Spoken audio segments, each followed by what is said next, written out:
ఈ మధ్యలో ఉన్నోళ్ళు పడి రానోళ్ళు ఉంటారు, మనల్లోనే దొంగలు ఉంటారు చుట్టాలని. ఈ చుట్టాలు ఏం చేస్తారంటే అబ్బాయికో మాట అమ్మాయికో మాట చెప్పి వీళ్ళని ఏదో విధంగా విడదీయాలని ఆలోచిస్తా ఉంటారు. మొదటి కాడి నుంచి లాస్ట్ వరకు నెగిటివ్ ఎనర్జీ వైబ్రేట్ చేసుకొని వీళ్ళు చిన్న చిన్న కారణాలు, ఓపిక లేక, అర్థం చేసుకునే ఆలోచనలు లేక, సహనం లేక, డైవర్సీ కారణం అనేది ఒక రోజుతో మొదలు కాదు, అది ఎన్నో రోజుల నుంచి నడుస్తూ ఉంటది. ఆ నడిచి నడిచి నడిచి నడిచి డైవర్స్ కి వెళ్తారు. ఇక అంతా నెగిటివ్ అనిపిస్తుంది. ఆ నెగిటివ్ వాతావరణంలోకి అమ్మాయి అబ్బాయి వెళ్ళిపోతారు. సార్, ఈ కాలంలో డైవర్సీ పర్సెంటేజ్ అనేది ఎందుకు పెరుగుతుంది? రీజన్స్ ఏమై ఉంటాయి అంటారు? అవే ఇప్పుడున్న పరిస్థితులు ఎట్లా తయారైనాయి అంటే ఓపికలు ఉంటలేవు, నెగిటివ్ ఎనర్జీని ఎక్కువ వైబ్రేట్ చేసుకుంటున్నారు వీళ్ళు. ఎట్లా జరుగుతుందంటే రెండు కుటుంబాలు కలిసినాయి, మాట్లాడుకున్నారు, వీళ్ళు కట్నం దగ్గరనో ఇచ్చే తీసుకున్న దగ్గరనో వీళ్ళు ఇంత అని అంటారు. ఏమైపోతున్నాయి అంటే వీళ్ళకు చీరలు సారెలు బూరెల కాడ ముందు నెగిటివ్ ఎనర్జీ, వాళ్ళు ఇయ్యమంటారు, వీళ్ళు ఇయ్యాలా అంటారు. ఆడేమైపోతున్నది, గొడవ స్టార్ట్ అవుతుంది. ఈ గొడవ స్టార్ట్ అయిందంటే ఏం చేస్తారు, ఈ మధ్యలో ఉన్నోళ్ళు పడి రానోళ్ళు ఉంటారు, మనల్లోనే దొంగలు ఉంటారు చుట్టాలని. ఈ చుట్టాలు ఏం చేస్తారంటే అబ్బాయికో మాట అమ్మాయికో మాట చెప్పి ఇక వీళ్ళని ఏదో విధంగా విడదీయాలని ఆలోచిస్తా ఉంటారు. ఆడేమైపోతుంది, ఇక ఏదో విధంగా కష్టమో నష్టమో పెళ్ళయింది, సంసారం పోయినరు. ఇక అమ్మ చెప్తుంది ఏదో అత్త వంట చేసిందో లేకపోతే కోడలు వంట చేసిందమ్మా, వంట చేసింది ఉప్పు ఎక్కువైందో తక్కువైందో ఆ మాటను అత్త చెప్తుంది. ఏ అత్త అయినా అత్త ఉంటది కాబట్టి చెప్తుంది, ఇట్లా కాదు ఇట్లా లేదంటే భర్తనే, అత్త లేదనుకో భర్తనే, అమ్మ ఉప్పు ఎక్కువైంది కారం ఎక్కువైంది, అగో ఉప్పు ఎక్కువైతే తినడా, కారం ఎక్కువైతే తినడా. లేకపోతే పండగ పబ్బం వచ్చింది అనుకో, ఓ చీర కొనుక్కోమంటాడు. 5,000 చీర ఏం సరిపోతుంది, 50,000 చీర కావాలి. ఇట్లా ఏమైపోతున్నాయి అంటే పూర్తిగా వీళ్ళు మొదటి కాడి నుంచి లాస్ట్ వరకు నెగిటివ్ ఎనర్జీ వైబ్రేట్ చేసుకొని ఇక వీళ్ళు చిన్న చిన్న కారణాలు, ఓపిక లేక, అర్థం చేసుకునే ఆలోచనలు లేక, సహనం లేక, వాళ్ళ మాటలు విని వీళ్ళ మాటలు విని ఆయన ఎంతో కొంత సరిగ్గా చూసుకోకపోవడం స్టార్ట్ చేస్తాడు. నెగిటివ్ ఎనర్జీ వైబ్రేట్ అయిపోయిన తర్వాత పాజిటివ్ గా లేనప్పుడు ఎట్లుంటది అంటే ఇక అంతా నెగిటివ్ అనిపిస్తుంది.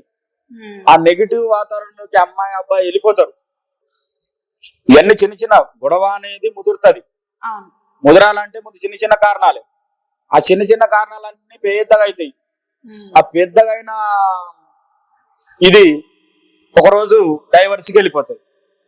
ఆ డైవర్స్కి వెళ్ళిపోయిన తర్వాత వాడు మంచోడు కాదు, వాడు నంగా, వాడు వేస్ట్, వాడు తాగుబోతూ, ఏదో వాడు ఒక్కసారి తాగుతాడేమో, ఈ అమ్మాయిగా రోజుగా బీర్ బాటలతో సంసారం చేసినట్టు చెప్తుంది.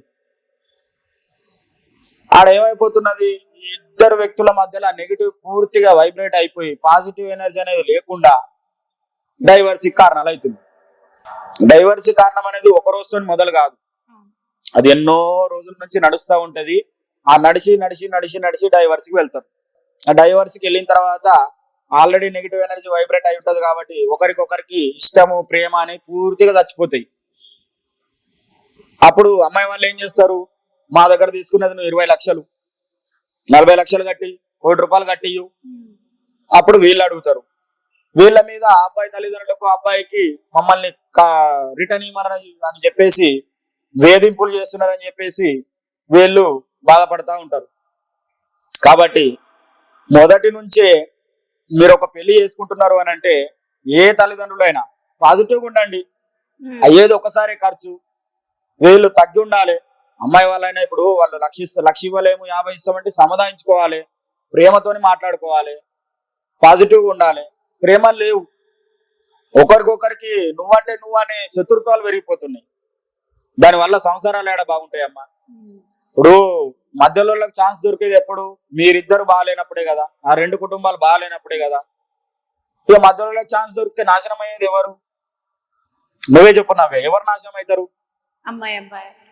మీరే కదా, మీ జీవితాన్ని మీరే నాశనం అవుతారు, వాళ్ళేం నాశనం గారు. మధ్యలో వచ్చిన మాట్లాడతారు, పోతారు. మంచి చెప్తున్నామని చెప్తారు, చెడు చేస్తారు. ఇటు 4 మాటలు చెప్తారు, అటు 4 మాటలు చెప్తారు. దానివల్ల నష్టపోయేది ఎవరు? అంటే నేను అనేది ఏంటంటే మీరిద్దరు కరెక్ట్గా ఉంటే డైవర్సీ అనేది రానే రాదు. మీ లైఫ్ లో గుర్తుంచుకోండి. మామూలుగా పిల్లగాడికి ఇల్లీగల్ ఇష్యూలు ఉంటాయా, లేకపోతే అమ్మాయికి ఇల్లీగల్ ఇష్యూలు ఉన్నాయా, అలాంటి టైంలో మీరు తప్పదు. ఎవరైనా అది అది కరెక్ట్ పద్ధతి కాదు కాబట్టి దాన్ని మనము ఎవరు ఏకీభవించం ఆ ముచ్చటను. కానీ ఈ చిన్న చిన్న కారణాలకు మనము తాగిండను, తిన్నడను, ఆ అప్పుల పాలైండను, బిజినెస్ లో నష్టం వచ్చిందను, లేకపోతే జాబ్ చేస్తలేడను మనము డైవర్సీ తీసుకుంటే అది కరెక్టేనా? ఉండాల్సింది ఎవరికి ఓపిక? అమ్మాయికే ఉండాలి. ఏ ఇంట్లో అయితే అమ్మాయి ఓపికతో నుండి సంసారం కరెక్ట్ గా చేసుకుంటుందో ఆ ఇంట్లో డైవర్స్ అనే ముచ్చటనే రాదు. అసలు డైవర్స్ అనేది ఉండదు. డైవర్స్ ఆటోమేటిక్ పర్సెంటేజ్ తగ్గుతుంది. పెళ్లి చేసుకునేది ఎందుకోసం? మా కలిసి ఉండడం కోసం కదా. ఇంకా విడిపోయేది ఉంటే ఆ పిల్లగాడి జీవితాన్ని నువ్వెందుకు నాశనం చేస్తావు? ఆ పిల్ల జీవితం నువ్వెందుకు నాశనం చేస్తావు? చేసుకోవడం ఎందుకు? చేసుకోవద్దు. ఇంటి దగ్గరనే ఉండాలా. ఒకరి జీవితం నాశనం చేసేది ఉంటే వాళ్ళ జీవితంలోకి వెళ్ళదు. కాబట్టి దయచేసి నేను మంచి చెప్తున్నానా చెడు చెప్తున్నానా అది మీకే అర్థం అవ్వాలి.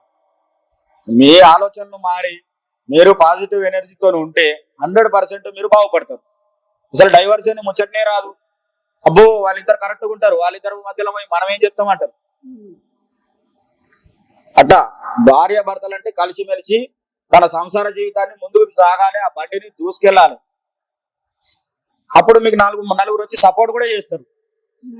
నువ్వు మంచిగా ఉంటే ఎంతైతే సపోర్ట్ చేస్తారో, నువ్వు చెడిపోతావని తెలిస్తే అంత ఘోరంగా వీళ్ళు విడగొట్టడానికి కూడా ప్రయత్నాలు చేస్తారు. అంటే మీరు కరెక్ట్గా లేరు కాబట్టి. నవ్య అర్థం చేసుకొని అందరూ చక్కగా మెలగాలి. మెలిగితే 100% సంసారం బాగుంటుంది. ఇద్దరి మధ్యలో అండర్స్టాండింగ్ ఉండాలని చెప్పండి సార్.